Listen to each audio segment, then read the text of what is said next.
లేకపోతే కనుక నోటి దురుసును తగ్గాలి.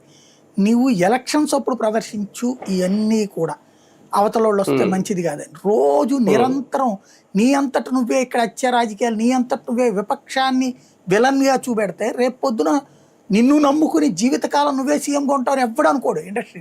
అంటే క్రెడిట్ పాయింట్స్ పెంచుకునే ప్రయత్నం జరుగుతుంది. క్రెడిట్ పాయింట్ పెంచుకోవడంలో తప్పు లేదు. ఇప్పుడు కర్ణాటకలో మేము అభివృద్ధికి మేమే సంకేతం అని కాంగ్రెస్ చెప్పుకుంటాం, మేము ఉన్నప్పుడు అభివృద్ధి జరిగిందని బీజేపీ చెప్పుకుంటాం, తమిళనాడు డిఎంకే ఏడీఎంకే చెప్పుకుంటాయి. అంతే తప్పించి అవతలోడు రాక్షసుడు వాడు మిమ్మల్ని నాశనం చేసేస్తాడంటే నిన్నొక్కడిని నమ్ముకుని ఎవడొస్తాడు ఎందుకైనా ఇండస్ట్రీకి?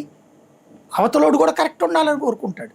ఎందుకంటే నువ్వే శాశ్వతంగా సీఎం అని ఎవడు నమ్మడు భారతదేశంలో, ప్రపంచంలోనే ఎవడూ నమ్మడు. ట్రంపే శాశ్వతం ఎవడని అనుకుంటాడా? పుతిన్ నిన్ను జిన్పింగ్ని అనుకుంటారు. అక్కడికి అందుకని ఇండస్ట్రీస్ట్లు ఎవరు రారు, వాళ్ళే చేసుకోవాలి. అక్కడ ఉన్నటువంటి వాళ్ళు వాళ్ళ పార్టీ కార్యకర్తలే వ్యాపారాలు చేస్తారు అక్కడ, అంతే కదా.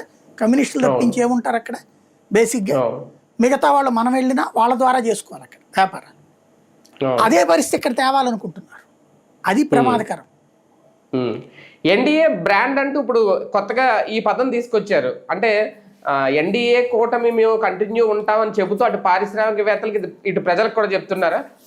మంచిదే కదా. అది ఏంటంటే ఇప్పుడు రేపు పొద్దున ఏదన్నా మళ్ళీ వీళ్ళు బయటికి వెళ్ళి పవన్ కళ్యాణ్ బీజేపీని విమర్శించకుండా